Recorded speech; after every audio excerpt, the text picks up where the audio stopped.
Zoom, é só no Zoom que dá o problema. Ele não, ele, ele não tá funcionando. Eu aperto os botões do Zoom, Ele está gravando. agora começou a gravar. Ok.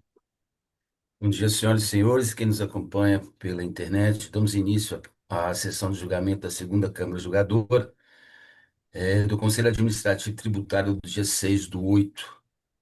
Na pauta, nós temos dois processos e de retorno nós temos dois processos. Privilegiando a chegada do advogado, vamos iniciar pelo item 2 da pauta ordinária, que é o processo 4012.000697.929, recurso voluntário 1739 de 2025, sujeito passivo, Qualific Alimentos S.A., advogado aqui presente, doutora Vitória, representando a Fazenda Pública, doutor Eli José da Silva, relatora desse processo, conselheira Adriana do Carmo Miranda Moura, a qual eu peço a gentileza de proferir o relatório. Obrigada pela palavra, doutor Cláudio Henrique. A quem eu já desejo um bom dia. Estendo os cumprimentos à conselheira Valéria, aos conselheiros Henrique, Paulo Henrique e Távalo, ao representante fazendário, doutor Eli, e ao doutor Guilherme, à secretária, a Chauane, à doutora Vitória e a quem esteja assistindo a essa sessão. Nós temos aqui um recurso voluntário interposto pela empresa Qualifric, né, em desfavor da sentença 4.935, que manteve o auto de infração, que exige o recolhimento de ICMS devido em decorrência da glosa de crédito outorgada. A fiscalização alegou que a empresa, que atua no setor de abate bovinos, utilizou de forma irregular o crédito otorgado de ICMS previsto no artigo 11, inciso 5, do anexo 9 do Decreto Estadual 4.852, em razão de inadimplência como imposto devido no período de maio de 2017, o que impediria o aproveitamento do referido benefício fiscal. Tal conduta resultou na necessidade de recolhimento do imposto devido, acrescido das penalidades e correções legais, conforme documentos anexos. A autoridade fiscal indicou como infringidas as disposições dos artigos 58, parágrafo 3º, inciso 2 e 63 da Lei 11.651, combinado com o artigo 1º, parágrafo 1º, inciso 1 do anexo 9 e do artigo 86, ambos do Decreto 4.852. Foi proposta penalidade prevista no artigo 71, inciso 4, a linha A da Lei 11.651. Foi qualificado como sujeito passivo obrigado a sócia administradora Gabriela Troiano, autuada com base no artigo 45, inciso 12. Procedimento fiscal foi instruído com o descritivo complementar da ocorrência, identificação do sujeito passivo obrigado, detalhamento do crédito tributário, termo de ciência do início da fiscalização, espelho e cadastro do contribuinte, a auditoria básica do ICMS, a consulta ao diagnóstico aos autos de infrações e demonstrativo de débitos dos autos de infrações, relatórios, termo de acordo, mídia contendo o relatório digital. Intimado, o polo passivo apresentou impugnação, elencou uma série de argumentos, tanto preliminares, nulidades, quanto de mérito. Pede, ao final, nulidade do auto de infração por cerceamento do direito de defesa e segurança jurídica, devido à ausência de documentos suficientes que comprovem a inadimplência. Exclusão da sócia Gabriela Troiano Brandley Alves do polo passivo, por ausência de elementos que justifiquem a responsabilidade solidária.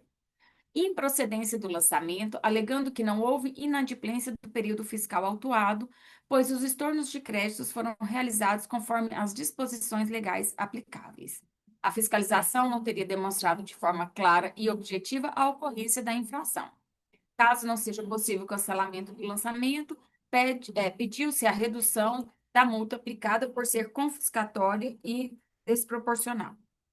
Frente às alegações de cerceamento e inconsistências técnicas, a julgadora determinou, por meio de despacho, o encaminhamento dos autos à gerência de auditoria para que a autoridade fiscal elaborasse relatório detalhado esclarecendo os fundamentos técnicos do lançamento e apresentasse a nota explicativa com esclarecimento sobre a composição dos valores e o motivo da glosa, e revisão do lançamento, caso necessário, com lembratura do termo nos termos do artigo 8º, parágrafo 3º da Lei 16.469 de 2009. Em resposta, a autoridade fiscal manteve o lançamento nos termos originais, reafirmando que, no momento da apropriação do crédito, a autuada já se encontrava inadimplente com o ICMS do mês. A fiscalização verificou que, apesar de ter realizado o parcelamento anterior, o contribuinte não quitou, resultando na inscrição em dívida ativa.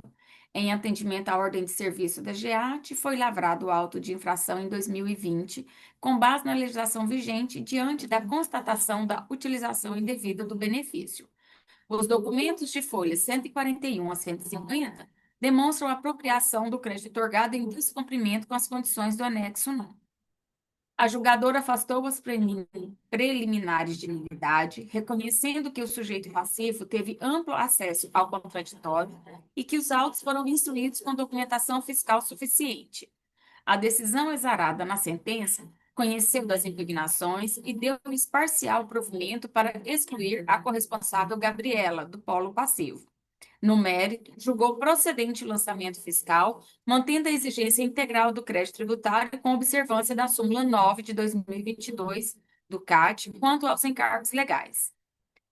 A Fazenda Pública Estadual manifestou-se ciente de acordo com a decisão singular, conforme o despacho da assessoria da representação. A Procuradoria-Geral do Estado interpôs recurso voluntário com o objetivo de adequar a decisão administrativa do Supremo Tribunal Federal quanto à fórmula de cálculo dos encargos legais incidentes sobre o crédito tributário, apontando divergência em relação à sentença que aplicou indevidamente a súmula 9 do CAT em desacordo com a sistemática definida no termo 1062 do STF.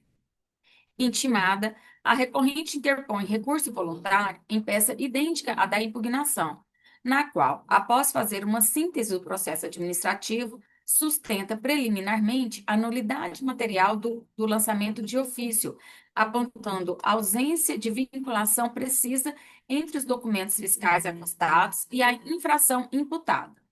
Alega que os demonstrativos apresentados pela autoridade fiscal não comprovam, por período fiscal, a inadimplência que fundamentaria a glosa do benefício. Aponta que o ICMS tido como inadimplente foi espontaneamente recolhido antes do início da ação fiscal e que a glosa do crédito outorgado, sem a devida recomposição da escrita fiscal, impede a correta aferição de eventual saldo credor. Assim, a exigência do valor glosado como se fosse tributo devido configuraria bis in idem, pois além da perda do benefício, foi aplicada multa de 100% no mesmo montante. Invoco o parecer PROCET número 210 de 2020, aprovado parcialmente pelo despacho PGE 1879, que determina a necessidade de procedimento administrativo prévio à glosa de benefício fiscal, em observância ao contraditório e à ampla defesa, entendimento aplicável por analogia ao crédito outorgado. No mérito, defende a impossibilidade jurídica da exigência tributária sem prévia recomposição da conta gráfica, requerendo a reforma da sentença para reconhecimento da nulidade do lançamento ou, subsidiariamente, sua improcedência.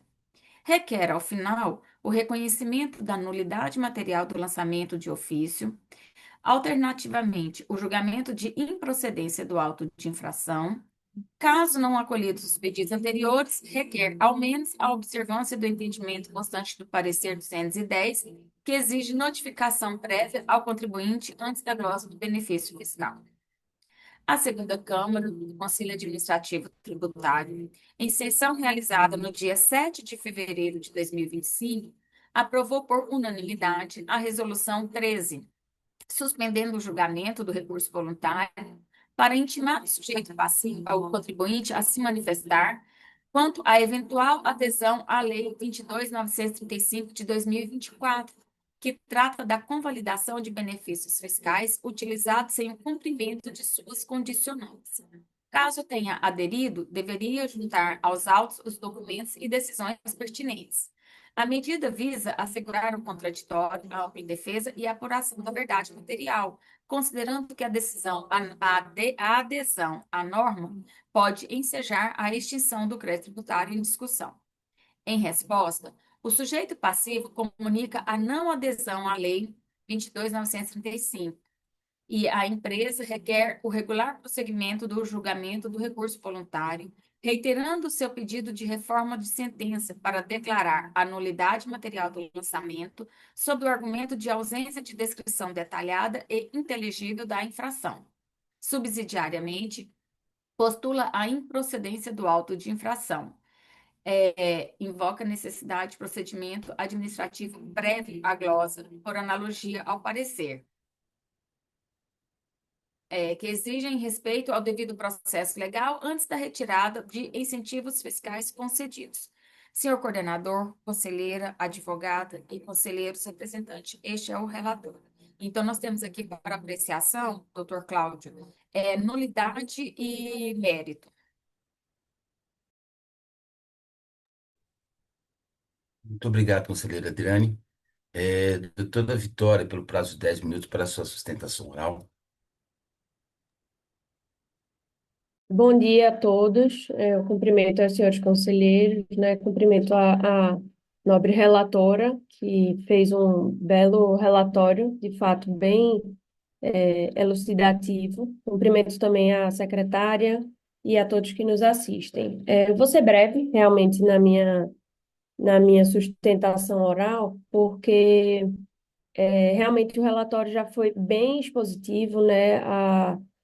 Os argumentos que a gente suscita, de fato, são a nulidade em razão da ausência de demonstração do cometimento da infração, né? Ou seja, em determinado período fiscal, qual crédito tributário não restou recolhido de modo a ensejar a glosa, né? Então, nós reiteramos, né, essa argumentação no sentido da nulidade.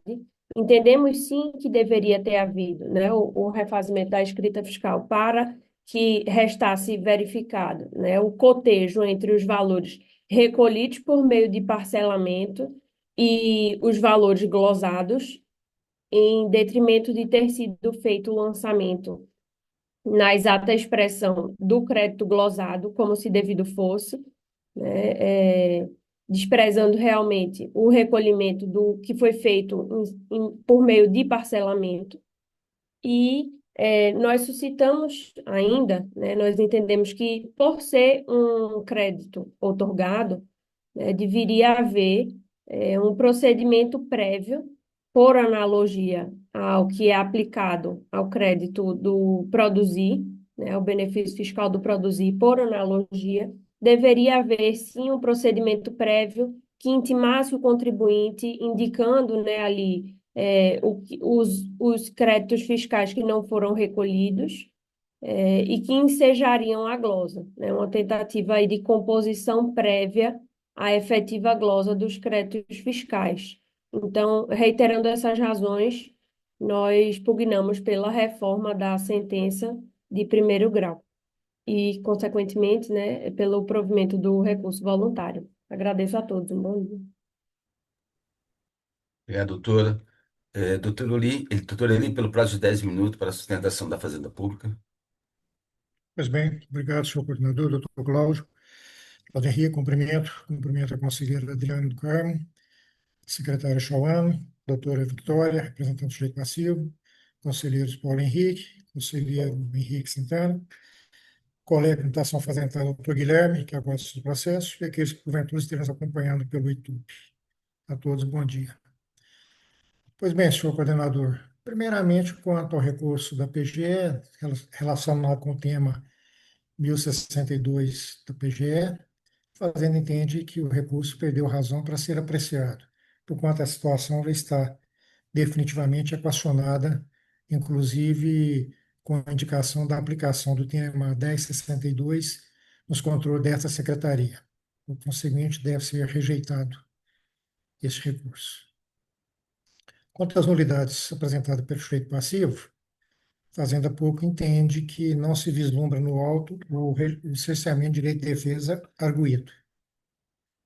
O argumento apresentado de que a autoridade fiscal não provou a ocorrência da irregularidade apontada, que seria inadimplência, relativo ao mês de maio de 2017, não se qualifica para nulificar o lançamento, haja vista que todos os elementos e informações necessários à compreensão da autuação se encontram nos autos. O estorno do crédito se refere ao mês de maio de 2017.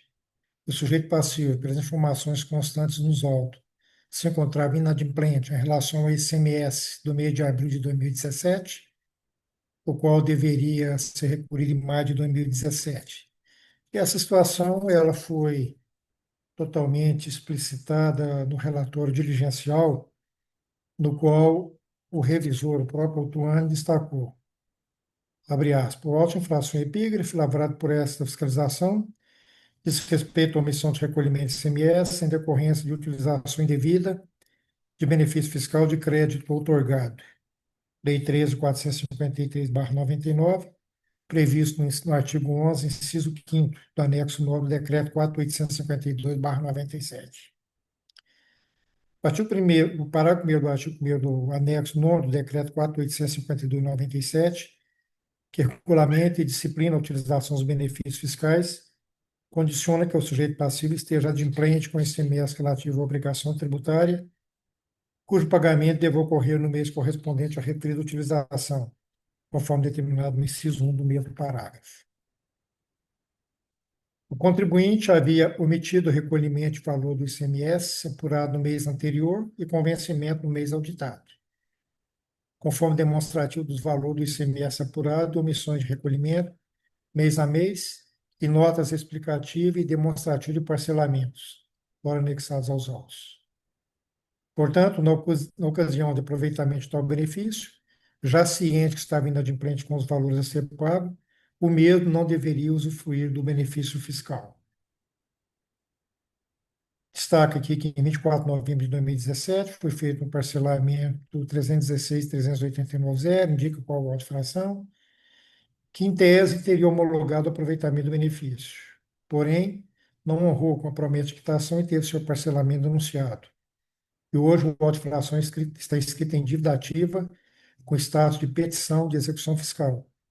Portanto, na ocasião da lavratura do presente auto de fração, 18 de maio de 2020, o contribuinte já se encontrava inadimplente. Fecha aspas. No que pertine à capitulação legal, não ocorre erro no lançamento, pois o artigo indicado estatui o artigo 71, são aplicadas as seguintes multas, em razão do não estorno do crédito, quando exigido, ou da escrituração indevida de valores a título de crédito do imposto, o equivalente aos percentuais de 100% do valor do imposto pela omissão do pagamento. E nem existe também a indicada duplicidade de autuação. Cobra-se, portanto, o ICMS, o qual, tendo em vista o não atendimento da condicionante adimplência, implica na perda do benefício fiscal crédito outorgado, e a penalidade acima indicada é a correta para a infração apontada nos autos.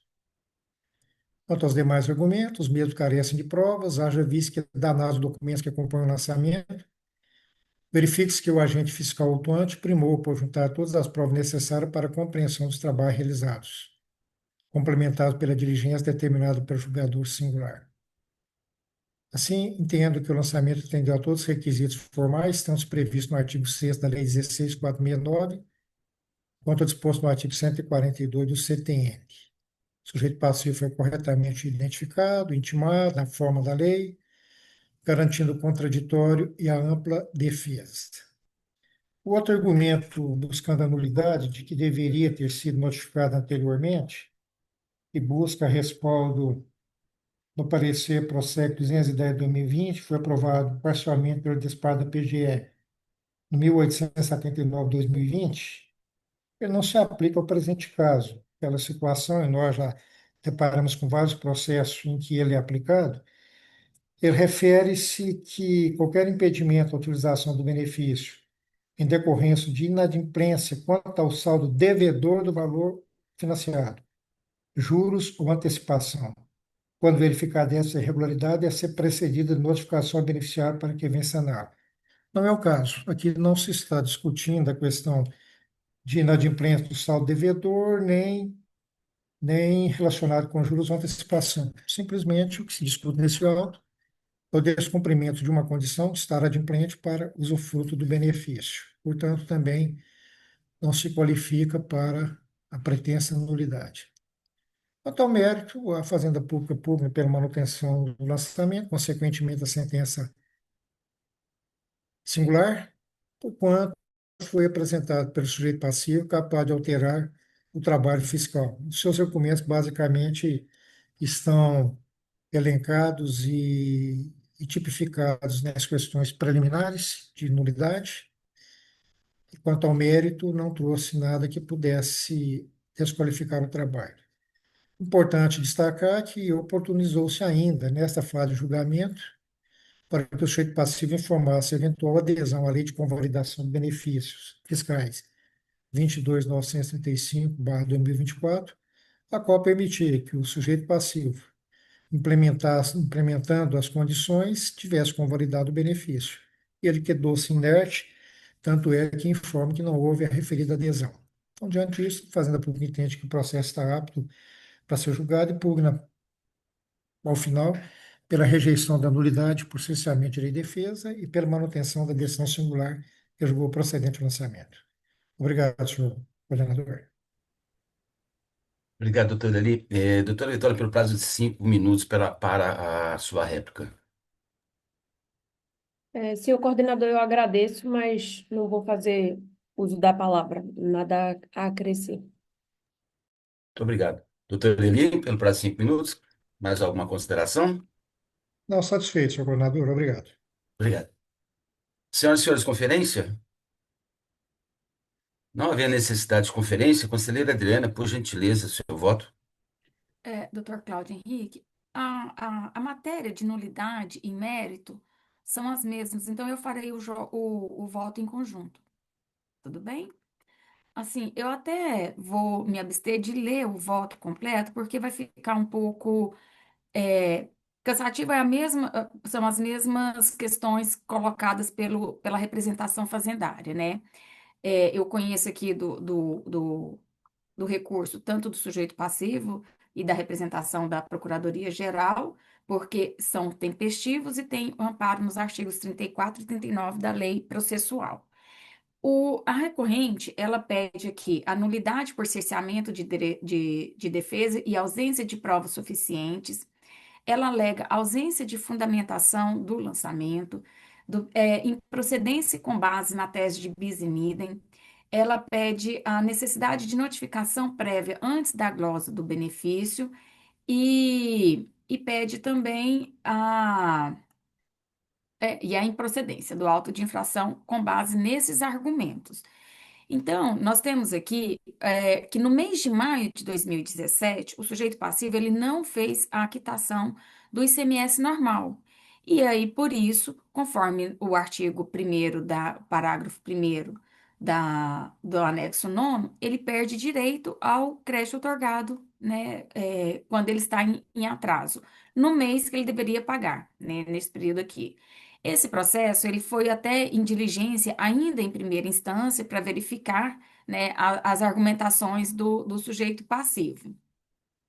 Com relação ao bis in idem, não tem como, aqui não tem, conforme bem colocado pela representação fazendária, está cobrando o quê? Então, a glosa do benefício, porque quando o benefício é por condição e você não atende essa condição, você perde direito ao benefício fiscal. Em 2024, houve uma lei de convalidação de utilização de benefícios fiscais sem as condicionantes, né? E era só um mês que era devido, mas conforme o próprio sujeito passivo corroborou aqui, ele não aderiu a essa lei, então ele realmente não fez o pagamento. Quando foi em diligência, ainda na sede de impugnação, o auditor falou que eles até fizeram um parcelamento. Contudo, eles não pagaram esse parcelamento e ele já está, conforme colocado pela representação fazendária, inscrito em dívida ativa para execução fiscal. Então, não entendo que aqui, no resto do voto, eu vou a- é, usufruir do artigo 38, parágrafo segundo, porque não houve manifestações diferentes da impugnação, então eu adoto as razões de votos da sentença, até mesmo para não ficar cansativo aqui, para reler, né, todos os benefícios, a fundamentação do voto.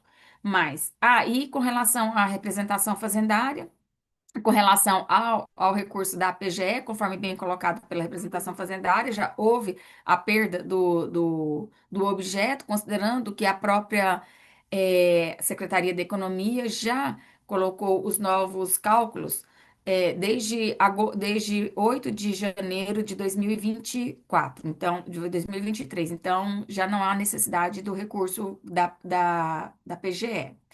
Então, assim, eu rejeito a preliminar de nulidade do lançamento, arguida pela recorrente por cesseamento de direito de defesa. Quanto ao mérito, eu conheço do recurso voluntário, nego-lhe provimento para manter a sentença que julgou procedente o auto de infração. E com relação à representação, ao recurso da representação, da Procuradoria-Geral do Estado, nego-lhe provimento por ausência de razão suficiente para alteração conforme a própria despacho da PGE para a Secretaria da Economia. É assim como eu voto, senhor coordenador, senhora conselheira e conselheiros. Muito obrigado, conselheiro. Conselheiro Henrique, Bom dia, senhor coordenador, demais presentes. Eu acompanho integralmente o voto da conselheira relatora. muito obrigado. Conselheira Valéria, Bom dia, senhor coordenador. Bom dia, nossa secretária Chauane, conselheira Adriane, doutora Vitória, senhores conselheiros, representante da Fazenda, doutora Eli, doutor Guilherme, que aguarda o seu processo. Senhor coordenador, eu acompanho o voto da conselheira relatora na íntegra e a parabenizo também pelo excelente relatório. Trouxe aqui nessa sessão de julgamento tudo que consta do processo e fica muito fácil, né, de até quem não estudou o processo de acompanhar e entender todo o processo. Parabéns, doutora Adriane, e eu acompanho o voto da relatora, senhor coordenador. conselheiro Paulo Henrique, Também acompanho o voto da relatora. muito obrigado. Pois bem, sendo resultado do presente julgamento, as preliminares de nulidades não foram acatadas e com relação a mérito, manteve-se a decisão singular pela procedência total dos autos. Doutora Vitória, muito obrigado pela sua participação, querendo continuar com a gente, vídeo e áudio desligado. Bom dia a todos, eu agradeço. Bom dia. Eu vou Bom chamar o dia. item 1 da pauta para julgamento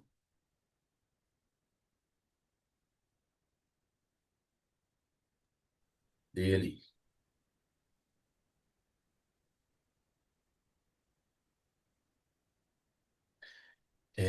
Que nesse julgamento, o conselheiro Távolo, ele substitui o conselheiro Paulo Henrique. Então, eu peço aqui uma recomposição de mesa. Anuncio para julgamento o processo 40.12.40.0738.207, recurso voluntário 1738, sujeito passivo.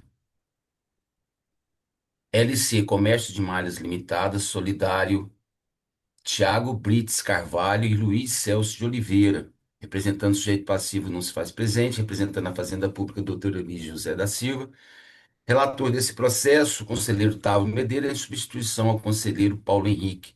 Conselheiro, está em condições, por gentileza, proferir relatório. Obrigado, senhor coordenador. Em nome de quem eu cumprimento a todos os presentes. Senhor coordenador, eu peço licença de abster do relatório, considerando que há um indicativo de pedido de vista pela doutora Adriane, que é a revisora desse processo. Sim, doutor Cláudio Henrique, senhores, eu desejo o pedido de vista e já indico a data de retorno para o dia 20 de agosto, estando todos de acordo. Doutor Eli, diante do pedido de vista e a sugestão de data para 20 de agosto, algum problema para a representação fazendária essa data? Senhor coordenador, apenas um pequeno reparo aqui. Eu acho que nos meus cumprimentos eu olvidei de mencionar a doutora Valéria. Eu a cumprimento agora, pedindo as minhas desculpas na minha manifestação anterior. Quanto à data, concordamos. Obrigado. Senhoras e senhores, alguma divergência? Pois bem, o processo sai com vista para a conselheira Adriane do Carmo para o dia 20 de agosto, com a anuência do relator e da representação fazendária. Doutor Eli, esgotamos a pauta, vamos agora para os retornos. Se o senhor quiser Ok. permanecer com a gente, Eu agradeço, desejo a todos um restante de sessão bastante proveitoso, um ótimo dia e peço licença para me retirar. Obrigado. muito obrigado. Temos aqui dois retornos da relatoria do conselheiro Távolo, em substituição ao conselheiro Henrique, né? Chamo aqui para compor a mesa com a gente o conselheiro Paulo e anuncio o recurso voluntário 1275, processo 4012-10-045-1107, Sodexo do Brasil Comercial S.A., relator desse processo, conselheiro Távolo, representando a Fazenda Pública, doutor Guilherme Moraes, bom dia. E esse processo, ele saiu com vista para a conselheira Valéria. Conselheiro Távolo, estando em condições, por gentileza, proferir relatório. Obrigado, senhor coordenador. Bom dia, doutor Guilherme, que eu não havia cumprimentado. Prazer em revê-lo. Senhor coordenador, eu peço licença aqui para abster do relatório, considerando que tem uma proposta de encaminhamento em diligência. Fique à vontade, conselheiro.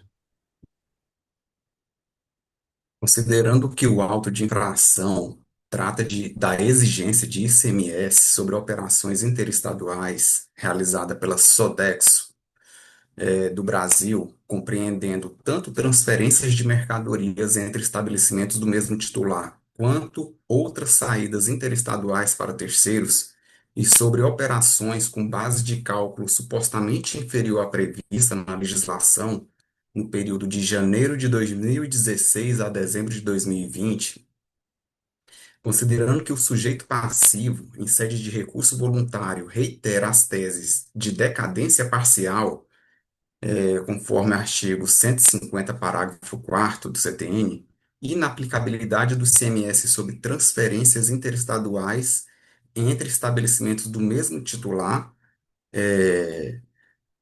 à luz da ADC 49, legitimidade do uso do custo médio ponderado na base de cálculo e subsidiariamente requer a compensação do crédito tributário com saldo credor de ICMS, considerando que a adequada produção probatória e a exatidão do lançamento deve ser assegurada à luz do princípio da legalidade, da verdade material,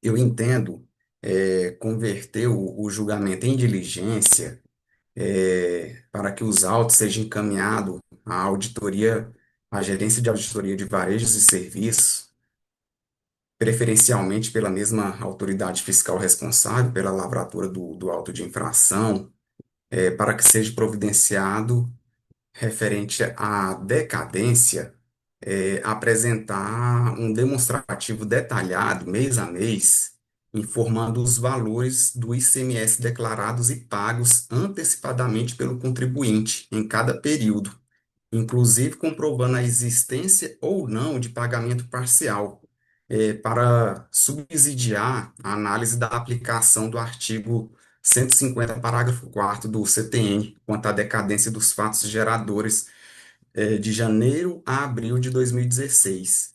Indicar também expressamente se há nos autos qualquer elemento ou indício de dolo, fraude ou simulação, apto a afastar a aplicação do artigo 150, parágrafo 4º.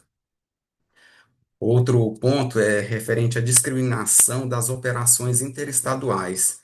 Apresentar uma planilha para fins de liquidação de voto, detalhada das operações interestaduais autuadas, separando as transferências realizadas entre estabelecimentos do mesmo titular, indicando os valores correspondentes de base de cálculo, ICMS e multa, e as saídas interestaduais destinadas a terceiros, não pertencentes ao mesmo grupo, igualmente com os respectivos valores de base de cálculo ICMS e multa. Indicar o montante total do crédito tributário exigido em cada tipo de operação, possibilitando a identificação dos valores sujeita à discussão relacionada à ADC 49 e dos que não se enquadram na referida modulação. Sobre a base de cálculo do ICMS e controle de estoques, analisar as planilhas de controle permanente de estoque apresentada pela recorrente no dia 12 de agosto, página 382 do processo digitalizado, manifestando-se tecnicamente quanto à suficiência e regularidade do controle para fins de utilização do custo médio ponderado, previsto no artigo 17, parágrafo 1º do CTE e artigo 11, parágrafo 1º do RCTE. Especificar, caso identifique alguma inconsistência, quais elementos adicionais seriam necessários para a validação da metodologia adotada pelo contribuinte. E sobre a questão da compensação de saldo de credor de ICMS, informar, com base no sistema da Secretaria da Economia, se o contribuinte possuía saldo credor de ICMS no estado de Goiás no período autuado, indicando valores e eventuais transferências entre estabelecimentos, esclarecendo a possibilidade de compensação pleiteada à luz da IN 1159/2021 e do artigo 56A do RCTE. E, por fim, prestar quaisquer outros esclarecimentos que entender pertinentes para a elucidação da controvérsia. Seria essa a proposta, senhor coordenador, e, caso aprovada, pode ser considerada lida nessa sessão. Obrigado. Obrigado, conselheiro Tato. Doutor Guilherme, sobre a proposta de diligência lida na presente sessão, como se manifesta a Fazenda Pública? Bom dia, senhor coordenador. Em nome de quem eu cumprimento os demais presentes na sessão. Meu bom dia também à Chauane, secretária de Câmara, e ao conselheiro Henrique, que aguarda seu processo. Senhor coordenador, a Fazenda Pública concorda com a diligência do conselheiro Távaro, vez que há, sim, questões a serem tratadas no seio desse processo. A questão da modulação de efeitos, ou seja, a questão dos marcos temporais, e que são importantes de serem analisados para uma boa decisão dos presentes autos. A questão também da precificação, ah, em que a empresa veio e trouxe, né, seus levantamentos, ou seja, sua composição de base de cálculo, que poderia influenciar no critério quantitativo do lançamento. Nesse sentido, a Fazenda Pública concorda, senhor coordenador. Obrigado. Obrigado, doutor Guilherme. Senhoras e senhores, conferência? Não havendo necessidade de conferência, tendo em vista a leitura já feita dos termos da resolução, conselheira Adriane, como vota? Perdão, conselheira Valéria, que pediu vista, né? Conselheira Valéria? Sim, senhor coordenador, eu acompanho a proposta do conselheiro Távolo. Agora sim, conselheira Adriane? Eu Não acho que é a seria o senhora, depois Paulo do Távora? primeiro, mas eu acompanho também. O conselheiro Távora está como número 4 aqui. Ah, mas ele está no Não, é porque 2. no Perdão, passado ele estava no lugar ele do. estava como 4. Perdão. Conselheiro Paulo Henrique? Também acompanho o relator. Agora sim, conselheira Adriane do Carmo, como vota? Eu acompanho também. Muito obrigado. Então, senhoras e senhores, o resultado desse julgamento é que o processo sai em diligência nos termos da resolução lida e aprovada na presente sessão. Chama julgamento o outro processo de retorno, também é da relatoria do conselheiro Távolo, que permanece em substituição ao conselheiro Henrique, que é o recurso voluntário 1276, processo 4012-2011-17512, Sodex Brasil Comercial S.A., relator conselheiro Távolo, em substituição ao conselheiro Henrique. Nesse processo também, processo saiu com vistas para a conselheira Valéria. Representando a Fazenda Pública, permanece o doutor Guilherme Moraes. Conselheiro Távolo estando em condições, por gentileza, proferir relatório. Obrigado, senhor coordenador. Senhor coordenador, da mesma maneira do processo anterior, peço licença de abster do relatório, considerando que tem uma proposta de diligência a fazer. Fique à vontade, doutor. Considerando que o auto de infração versa sobre a exigência de ICMS decorrente da suposta utilização de base de cálculo reduzida em operações internas e interestaduais envolvendo refeições e bebidas no período de janeiro de 2017 a dezembro de 2021, considerando que em sede de recurso voluntário o sujeito passivo reitere a tese de decadência parcial do crédito tributário, fundamentando sua defesa na aplicação do artigo 150, parágrafo 4º, e alega ter havido pagamento, ainda que parcial, do ICMS no período, com escrituração regular, considerando a relevância da controvérsia sobre o prazo decadencial aplicável, artigo 150, parágrafo 4º, versus artigo 173, inciso 1 do CTN, cuja correta elucidação demanda a comprovação de pagamentos realizados, bem como a apuração de eventual existência de dolo, fraude ou simulação, o que pode impactar de modo substancial o crédito tributário lançado.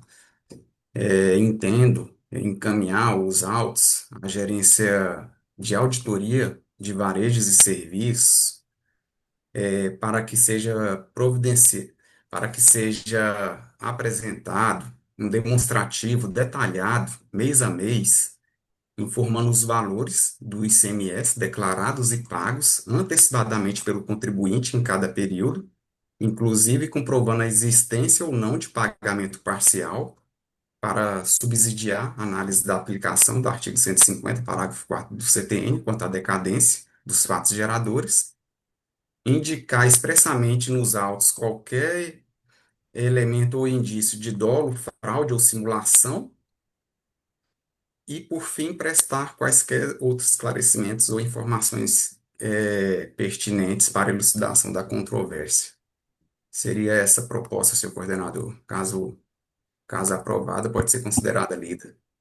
Obrigado. Obrigado, conselheiro Távolo Medeiros. Doutor Guilherme, sobre a proposta lida pelo conselheiro Távolo de converter o julgamento em diligência, como se manifesta a Fazenda Pública? Fazenda Pública, da mesma forma que o processo anterior, concorda, senhor coordenador. Obrigado. Obrigado. Senhoras e senhores, conferência. Não havendo necessidade de conferência, conselheira Valéria, como vota diante da proposta apresentada pelo conselheiro Távolo? Eu acompanho a proposta, senhor coordenador. O conselheiro Paulo Henrique, como vota? Bem de acordo com a proposta? Conselheira Adriane do Carmo, como vota? Também acompanho. Bom, anunciando o resultado do presente julgamento, convertido em diligência nos termos da proposta lida e aprovada na presente sessão, proposta essa elaborada pelo conselheiro Távolo. Não temos mais processos na pauta e nem retorno, porém nós temos aqui a aprovação de acórdão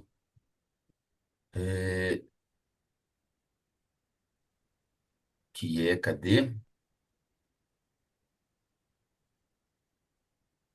Do conselheiro Paulo Henrique Caiado Canedo, um processo, Santa Marta Distribuidora de Drogas Limitada, acordo de número 759 de 2025. Condições, conselheiro? Condições. Muito obrigado.